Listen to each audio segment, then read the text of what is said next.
Andrew, what's it like to train at Kingsclear?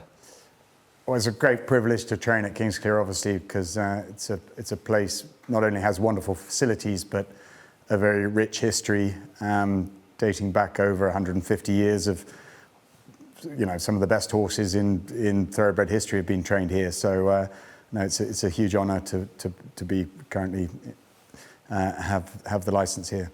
We're coming up to Royal Ascot, obviously a very important few days for the yard. Yeah, Royal Ascot is the focal point of our summer, really. You tend to, every owner who has a horse in training at Kingsclear, and every lad who looks after a horse, and every work rider who rides the horses, they all want to be involved with a horse, with a Royal Ascot winner. And it's very much of our paramount importance at the beginning of the year is to try and structure a programme that would give each and every horse the best chance of being competitive at Ascot. I mean, it's not always obviously the case, because there's a very high level of ability required to even compete in, the handicaps at Ascot. You've got to be an elite horse.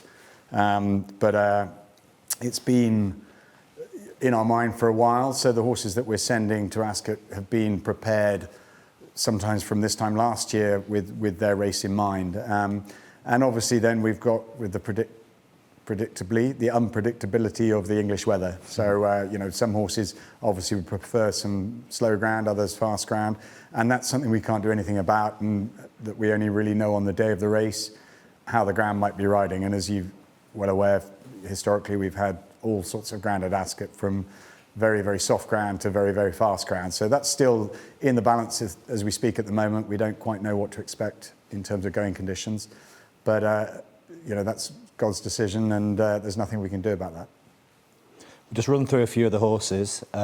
Cool Hoof Luke in the Coventry. Yeah, Cool Hoof Luke runs in the Coventry. He wasn't an expensive yearling purchase, but he's a fine, big, strong, good-looking horse.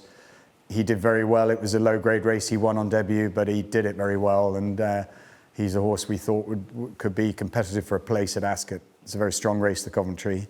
But I think he's a horse with good ability and should go there with a live each-way chance at a big price. Puro Sang? Puro Sang was a good two-year-old last year. He's just probably missing this year in terms of not being quite good enough to run in the Commonwealth Cup, which is the Group 1 over 6 furlongs. We felt that this race, although it's a Group 1 as well against older horses, was marginally less competitive. And the three-year-old sprinters have a very good record in this race. But it's dropping back to 5 furlongs, which might not be ideal, but we'll learn more on Tuesday. Okay. Al-Sakib? Al-Sakib's a high-quality horse. He ran a very good race in the Ormond Stakes, which I think was a very strong renewal this year at Chester. They did a very good time in the race. He returned a good, very strong time figure. It's a handicap, and he's top weight, but with it is at the moment, I imagine he's only going to be giving a maximum of £6 away, £6-7 from top to bottom of the handicap. So that's not impossible. And he's a horse who stays well, would enjoy any rain that falls between now and then. Okay, great. Notre Belbet? Notre Belbet's unlikely to get in the Wolfton. I think he's more likely probably to run in the Royal Hunt Cup on Wednesday. We were hoping to run over 1.25 miles, but it's so competitive that even a horse of his high rating is at risk of getting balloted out in this race. So if that's the case, if we get balloted out, we'll wait and run on Wednesday in the Royal Hunt Cup. Coltrane, obviously very close last year. Yeah, Coltrane was second in the Gold Cup last year. He loves Ascot. He won the Ascot Stakes a couple of years ago over course and distance. He's been second on Champions Day in the Stayers. He's won the Sagara Stakes twice.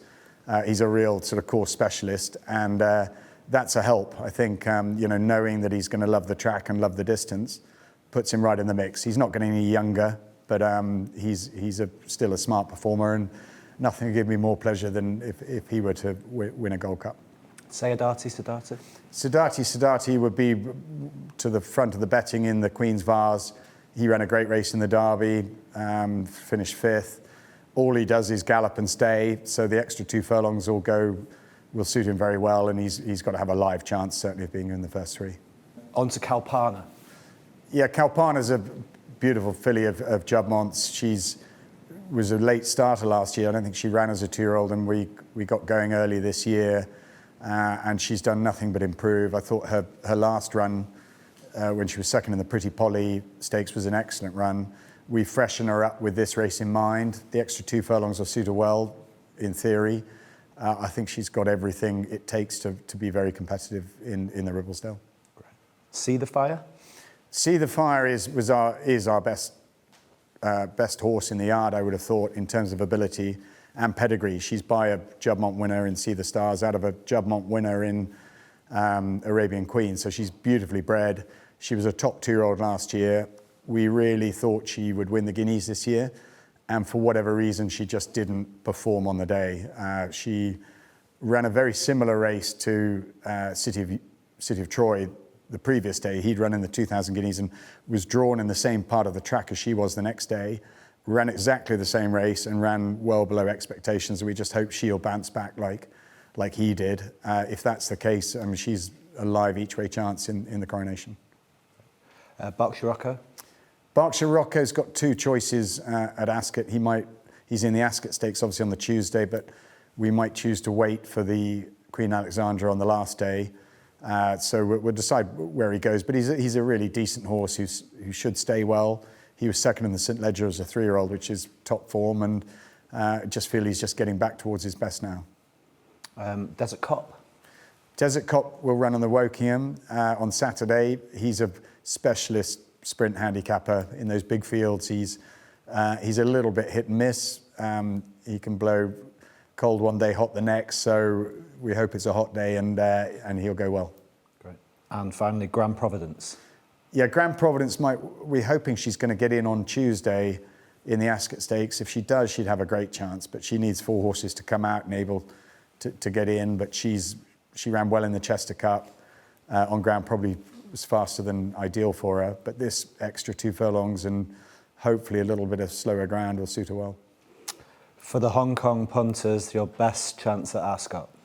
I think our best chances were probably Kalpana, but I think Sidati would have a good chance as well in the Queen's Vase. And there's a 2-year-old filly we have called Kasaya, who runs in the Queen Mary Stakes, who's a half-sister to Chaldean, who is a horse we had who won the 2,000 Guineas last year.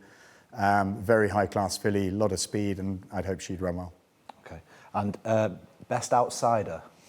Best outsider probably would be Cool Who Fluke or See the Fire. I mean, they're both going to be 50-1 plus, and we're not sending them there because they haven't got ability. They're going there because they're probably as good as we have at home, although they're not probably going there with the form lines that suggest they're going to be big players on the day. But from what they do at home, they both have very good chances. You've had some success in the past in Hong Kong. What was your experience of taking horses over there? Well, we loved running horses in Hong Kong at the international meeting, and it's still very much a priority if we get a horse good enough to come. But I think the local horses have improved so much since when I started training, when we won the Hong Kong Vase. The quality of the horses that we have to take on, the local horses, has improved so much that we have to go with even better horses now, and that's not always easy because they might have had long, hard seasons here at home. So it's still in my mind, one day when we get a horse good enough to be competitive, we'll be back in Hong Kong. Okay, but you don't necessarily have one for December this year at this stage? Not at this moment in time, but maybe after Ascot something might come to light. Annalisa, just tell us a little bit about the history of Kingsclear. So Andrew took over from his father in 2003. Kingsclear was a purpose-built racing yard, but built by John Porter in 1889. John Porter also founded Newbury Racecourse. So he was a very successful local man, trained many winners, and then Ian, Andrew's father, started training actually by default because the person who he took over was Peter Hastings, who was actually Andrew's grandfather on his other side. So he started taking over. He started training because Peter Hastings died very young, age 48.